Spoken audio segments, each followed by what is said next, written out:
It's still NBS television. We're at the command center. This is the Morning Breeze. My name is Simon Kagwanjala with Mildred Tohaise.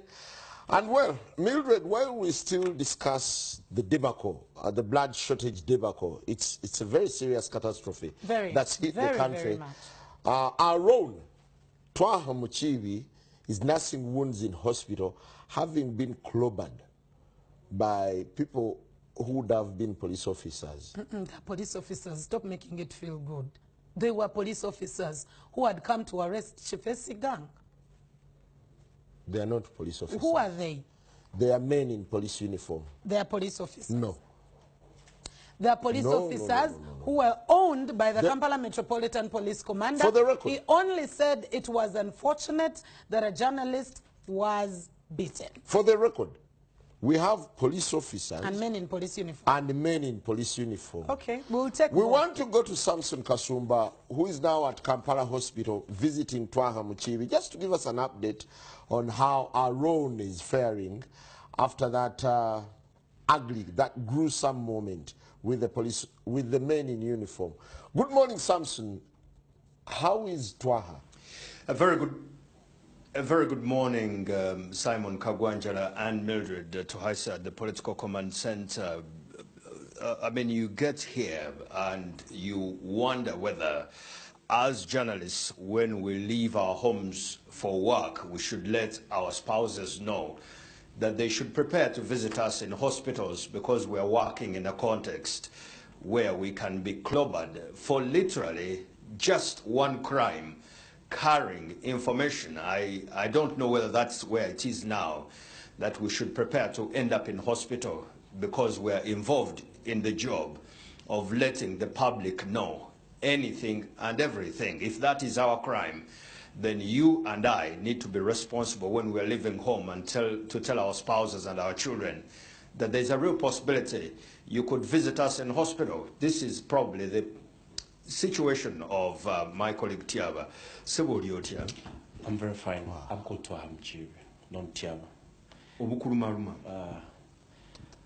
Personally, I don't think you made the right decision to come to interview me at this time because I'm not happy with police today. That Kampala commander wanted to have evening tea with the Ssobi and they come and beat me up.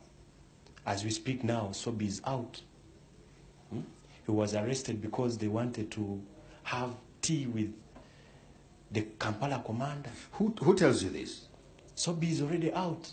You could see that. Yeah? The way they beat me up, as if I was a thief. Yeah?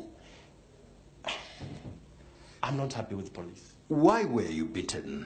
From the explanation you have received, why were you beaten? Or those who beat you, what did they say as they beat you up? I'm still yet to know why I was beaten because nobody has come out to tell me why I was beaten because I've had people saying that I was beaten because I was not putting on a jacket. There are stories like investigative stories. You don't need to go wearing a jacket. Huh? We were in a sensitive story. I couldn't put on a jacket. But whatever happened, I raised my hands. Kasumba, I don't know whether you've ever seen an armed officer beating, even slapping a person when his arms are up. So as you raised your hands, what were you saying? Because the footage shows you are saying something when your hands were in the air. What were you saying as your hands were in the air? Not even saying, I was shouting that I'm a journalist.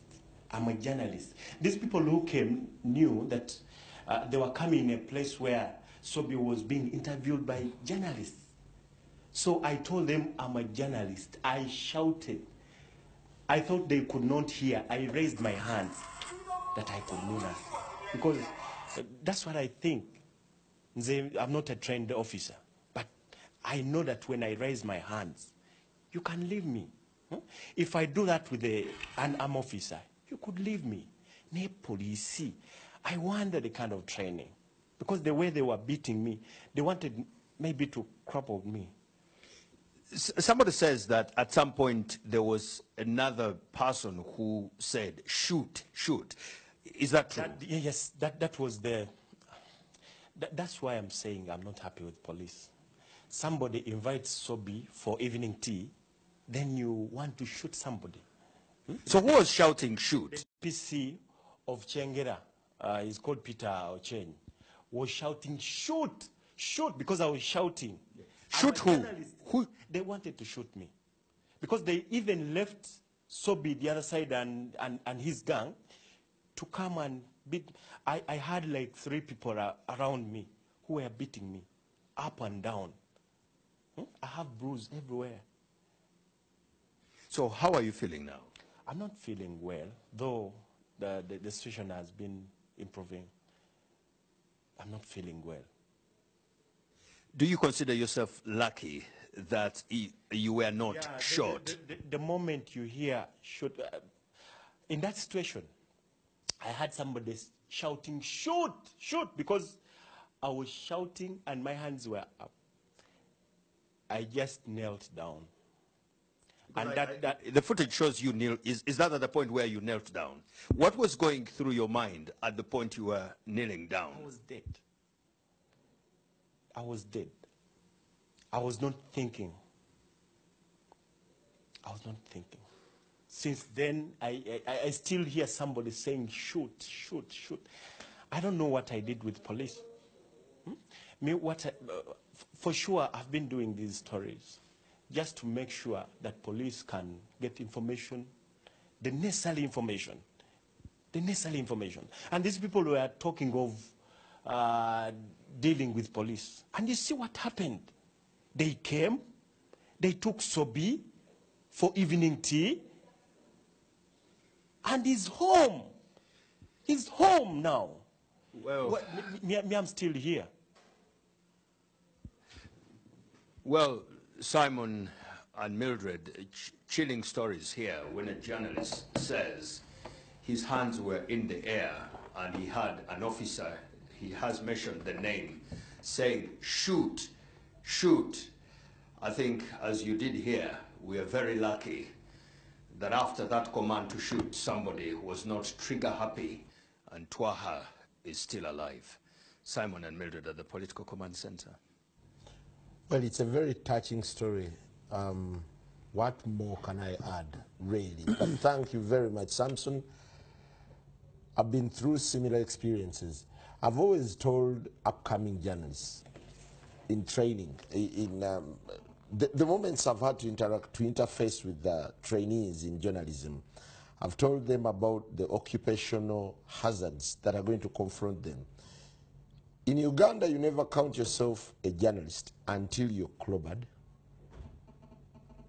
or you're hit by a tear gas canister, or you're labeled, or you're summoned at CID. That's the hallmark of journalism in Uganda. Yes, I totally agree with you, and it's very unfortunate. And you can never play safe. It's unfortunate. If you've not been there, your moment is coming. You're in the pipeline. Your moment is coming. I can't count the number of times I've been beaten. And tear-gassed. And tear-gassed and threatened. Yeah, but that is journalism. I think it's part of the game. Along the way, I've come to appreciate it as well. I think that is the very reason when you asked Sheila yesterday that was it worth it? And she told you it's journalism. Yes. It's sometimes just a calling, the love to be able to let people know what exactly is happening. But we do pray for a quick recovery for our very own Twaham Chivi, for him to be able to recover and let everything else be handled later. But we only pray that he gets out of danger. Out of danger and out of trauma. Yeah, and out of trauma. He definitely looks very, very traumatized.